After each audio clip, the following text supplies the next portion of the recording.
ఎవరికో ప్రపోజ్ చేసావంట? ఒక అమ్మాయికి ప్రపోజ్ చేశాను రా. నీకు ఎలా పరిచయం రా అమ్మాయి? బండి మీకెళ్ళి పడ్డప్పుడు హెల్ప్ చేసిందిరా. బాగుంది కదా అని ప్రపోజ్ చేశా. నీకు ఆల్రెడీ గర్ల్ ఫ్రెండ్ ఉంది కదా? ఉందిరా. మరి ఈ అమ్మాయి బాగుంది కదా, వాడుకుందాం అనుకున్నా. వాడుకోవడం ఏంట్రా? కొడతావేంట్రా అలా మాట్లాడుతున్నావు? జస్ట్ ప్రపోజ్ చేశా. ఓకే చెప్పినప్పుడు చూసుకుందాం. ఓకే చెప్తే అంటే నేను అవుతా.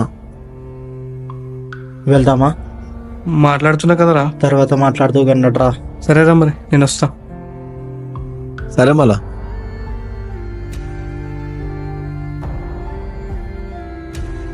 ఏంట్రా అలా ఎందుకు తీసుకొచ్చావు?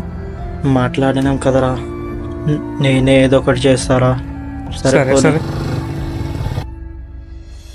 సరే నువ్వు ఇప్పుడు ఏం చేద్దాం అనుకుంటున్నావు? ఏమోరా, అర్థమైతలేదు. విశాల్కి ఓకే చెప్పాలో లేదు తను నీకే అడిగింది కదా.